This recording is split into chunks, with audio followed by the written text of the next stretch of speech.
bisa langsung keluar margin profitnya. Oh, otomatis ya? Iya. Jadi kalau dibilang sebenarnya stepnya, rumusannya itu ada. Tapi kalau jenengan belum tahu apa-apa terus tiba-tiba melangkah tanpa kumpul dulu sama orang-orang yang di dunia itu, ya bisa keblowok. Oke, jadi gitu Mas Genta, intinya untuk modal awal yang dibutuhkan itu kita. Kalau saya sih pengen Mas Genta tanya langsung sama saya aja. Nah.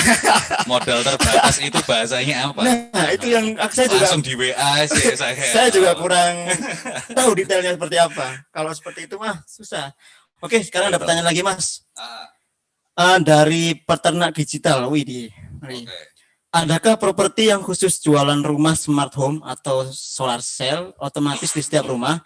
Jika ada, kemana pasarnya serta prospeknya bagaimana? Oke. Saya kalau jenengan tanya seperti itu, saya rasa pasti ada. Produk jualan smart home itu pasti ada. Memang setahu saya saat ini high-rise building, apartemen yang rata-rata sudah pakai smart home. Dan biasanya ada beberapa apartemen yang cukup premium menggunakan solar cell. Oh iya, saya juga baru tahu. Ya. Saya kalau mau tanya kemana pasarnya, ini pasar untuk beli rumah yang dengan tipe seperti itu, atau pasar memasarkan solar cell-nya? Nah itu lebih didetailin lagi ya untuk pertanyaannya. Oke. Ya, jadi gini, kalau saya pernah menganalisa, saya pernah tertarik dengan aplikasi solar cell untuk penggunaan pemenuhan kebutuhan listrik di perumahan kita. Tetapi memang material solar cell saat ini itu masih terutama untuk perumahan yang harganya rumah murah. Oh, menengah ke bawah berarti? Ya, untuk perumahan yang harganya rumah murah, saat ini dinyatakan rumah subsidi itu oleh pemerintah. Rumah subsidi itu adalah perumahan yang harga jualnya dibatasi oleh pemerintah. Nah, harga jual dibatasi oleh pemerintah ini berkaitan sama privilege yang bisa didapat. Privilege yang bisa didapat untuk user, untuk pembeli, itu adalah bunganya flat. Sampai 10 tahun. Angsurannya tidak akan berubah sampai 10 tahun. Konvensional itu ya? Konvensional ataupun syariah. Itu bisa diaplikasikan lewat bank konvensional ataupun syariah. Nah, kemudian untuk perumahan yang masih di segmen seperti itu, rumah menengah ke bawah, atau rumah 500 juta ke bawah, itu agak sulit pengaplikasian untuk penggunaan solar cell, smart home. Smart home-nya mungkin masih mungkin lah. Solar cell-nya ini karena keterkaitan sama tingkat ketebalan galvalum. Tingkat ketebalan atap, rangka atapnya. Karena solar cell-nya ada beban maksimalnya, sedangkan berarti galvalumnya, ketebalan rangka galvalumnya itu harus lebih tebal lagi. Bisa nahan gitu ya? Iya, sedangkan kalau itu berarti kan pengaruh ke RAB. Iya. Gitu loh. Oke Mas. Ya. Ya jadi seperti itu Mas ya. Terus lanjut ada pertanyaan lagi dari Mas Adrian. Oke. Mas Yusuf, bagaimana milih developer yang benar? Ingat kasus penipuan beberapa tahun lalu di Sidoarjo yang ternyata hanya bodong, atau mungkin juga developer yang gagal bangun? Bukan beberapa tahun yang lalu, masih banyak. Baru ya? Masih banyak. Masih banyak. Gini Mas Adrian, saya selain di HIPMI, saya juga di Real Estate Indonesia, salah satu asosiasi perumahan di Jawa Timur dan di Indonesia, RE. Oke, saya selalu menekankan sama teman-teman saya, manfaatkan saya dalam arti info ke saya, PT-nya, nama perumahannya, saya bantu cross-check kan. Portofolionya kayak gimana sebelum Anda berinvestasi.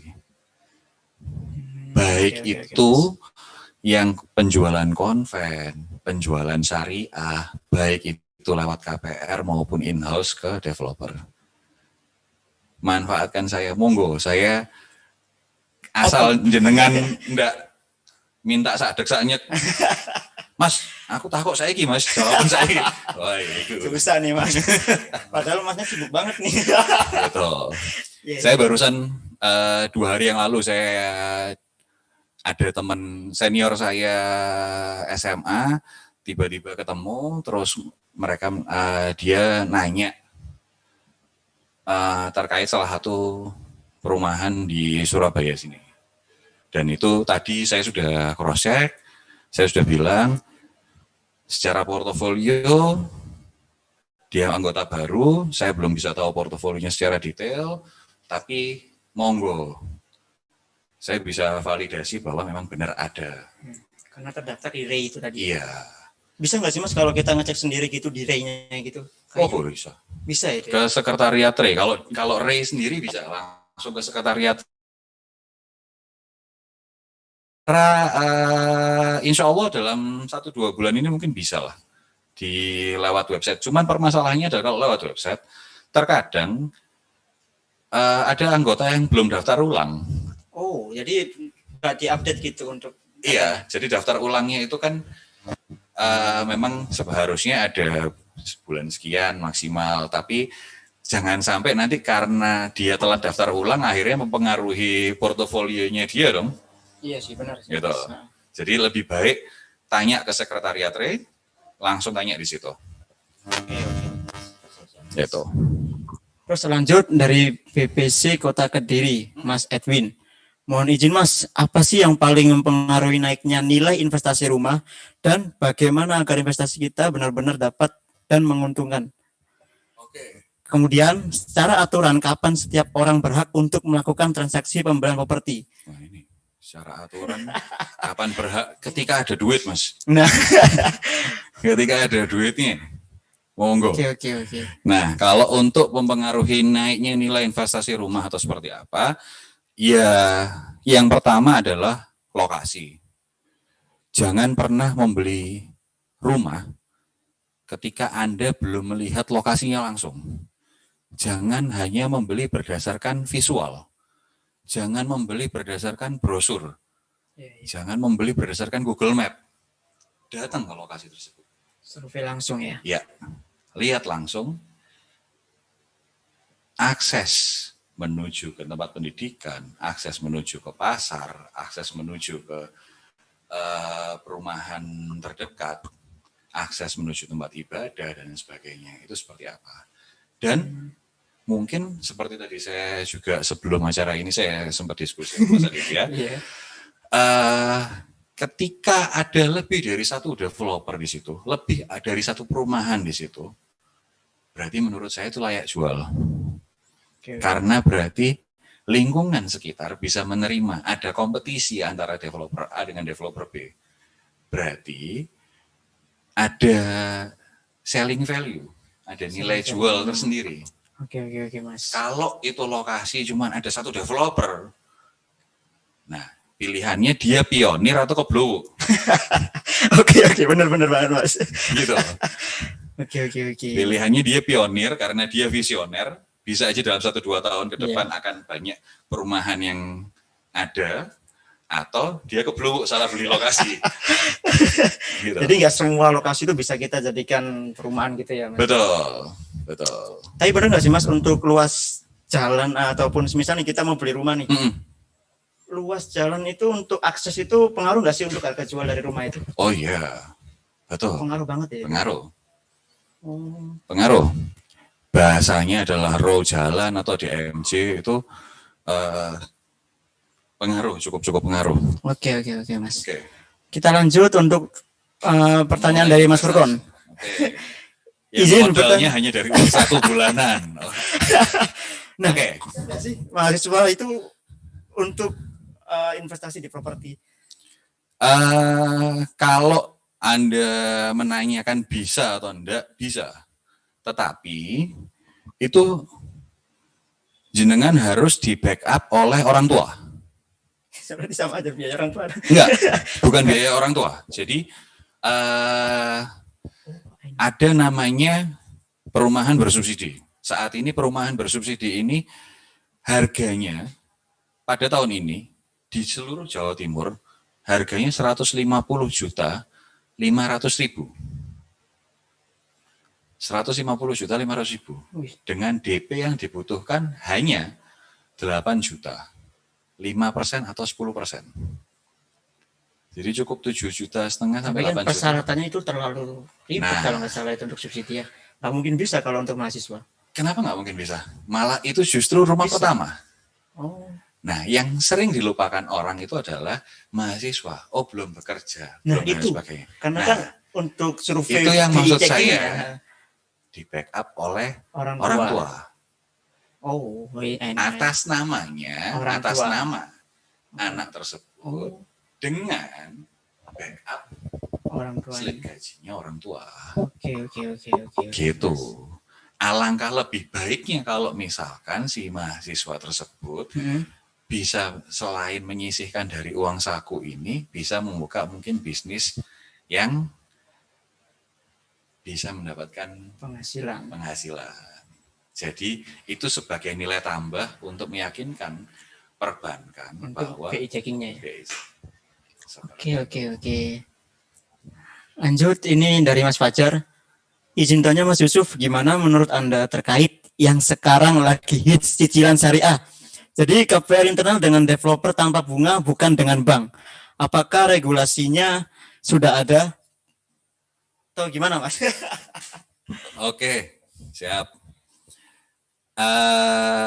Di sini saya tidak menyoroti masalah cicilan syariahnya atau seperti apa.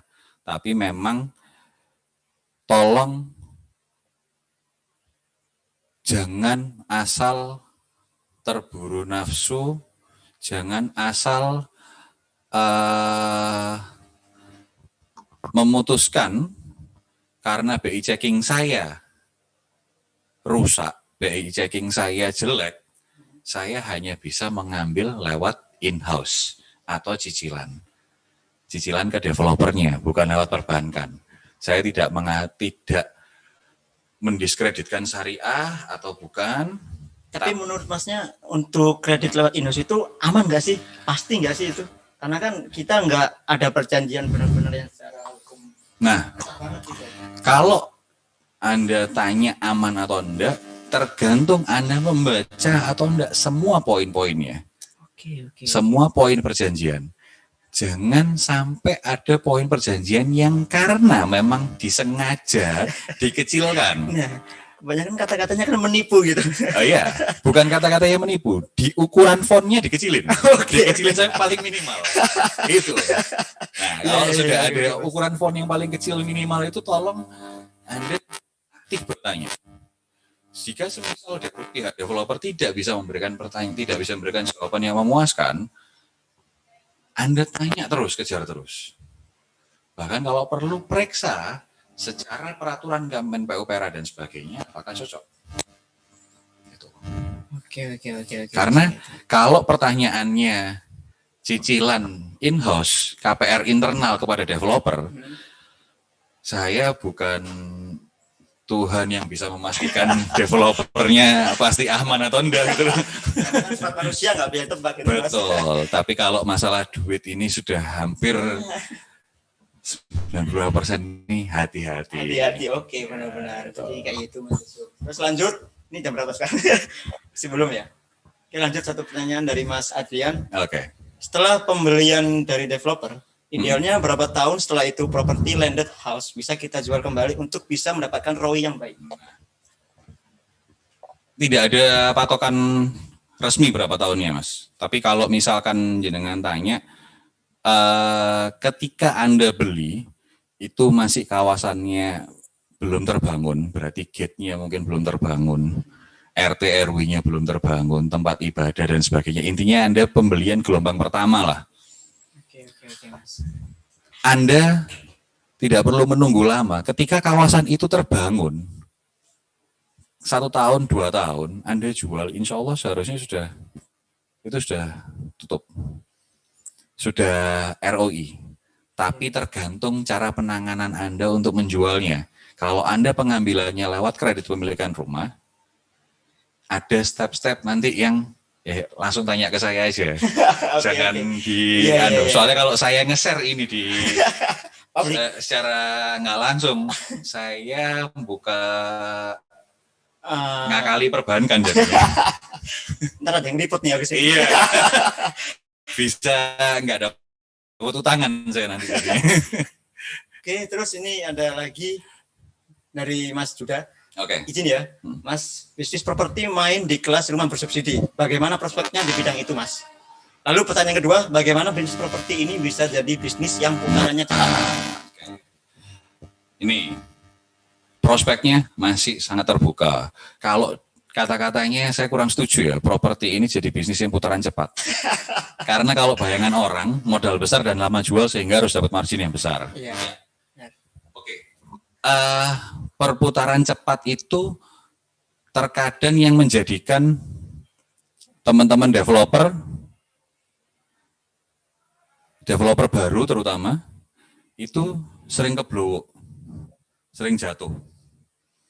Karena seperti tadi, cicilan in-house ke developer tanpa bank itu berarti memberikan dana segar yang cukup banyak kepada developer, di mana developer baru biasanya terbuai akan tumpukan uang yang sudah banyak tapi melupakan kewajibannya. Oke, Mas. Jadi kalau prospeknya prospek, tapi kalau perputaran cepatnya nggak setuju saya untuk properti dibilang putaran cepat. Putarannya properti itu tidak cepat tapi juga tidak terlalu lama. Oke. Lanjut, satu pertanyaan dari Mas Adrian, terakhir ini kayaknya. Mas Yusuf, kalau investasi flip properti, kita beli properti dengan surat hijau, gimana menurut pendapat Mas Yusuf? Kalau saran saya, sebaiknya jangan surat hijau. Kalau surat hijau, agak susah ya. Tetapi kalau tahu stepnya, tahu linknya, monggo. Karena memang dengan surat hijau itu harganya selisih. Selisih jauh, Mas. Berapa sih perkiraan? Kalau pernah, Mas, Yusufnya? Cukup jauh. Cukup jauh, oke. Nggak ada presentasinya, berarti cukup jauh. Oke. Kecuali ada beberapa daerah di Surabaya sini yang sudah memang masuk, dia sebenarnya masuk area kota, tapi memang kepemilikannya masih surat hijau semua.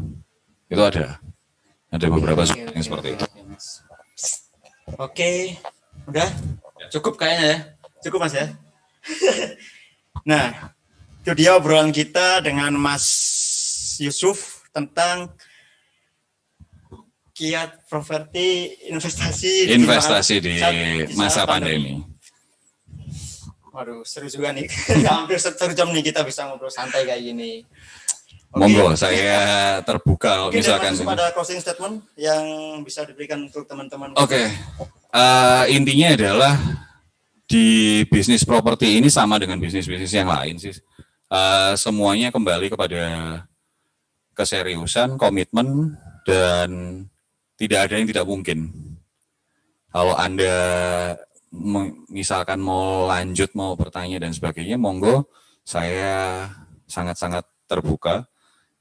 Bisa lewat teman-teman HIPMI Jatim TV atau seperti apa, monggo. Atau mungkin bisa share nomor teleponnya. Boleh. Mungkin biar teman-teman bisa langsung cek. Oke Mas, minta tolong nih. Nomor saya di 0822 572 04 312. Buat teman-teman mungkin yang mau konsul tentang properti ataupun pengen mendirikan perusahaan developer sendiri, mungkin bisa tanya-tanya dulu ke Mas Yusuf terkait apa sih caranya, bagaimana sih caranya untuk bisa nge-build bisnis di bidang developer. Oke. Cukup sekian. Saya rasa cukup sekian. Terima kasih. Kita dengan Mas Yusuf di acara HIPMI Fest Jatim 2021. Apabila ada salah-salah kata, kami benar-benar dari tim WIP Invest mohon maaf, apalagi dengan saya pribadi apabila ada kata-kata yang salah, mohon maaf yang sebesar-besarnya. Saya Ditya Putra Prastia dari PPT Surabaya, dan juga ada Mas Yusuf selaku Bestar dan segenap tim dukung yang membantu pelaksanaan acara ini. Kami ucapkan terima kasih dan kami semua mohon pamit undur diri. Sampai bertemu lagi di acara selanjutnya via daring pada tanggal 31. Jadi besok ada acara dari BPC Kabupaten Nganjuk untuk sharing product presentation jam 1 siang dengan tema peluang bisnis kesehatan di era new normal. Untuk webinar dengan IPMI BPC Nganjuk dengan tema ekspor mudah berbasis digital, teknologi, dan logistik simpel. Jadi silakan besok tune terus dengan YouTube dari Pinvest TV.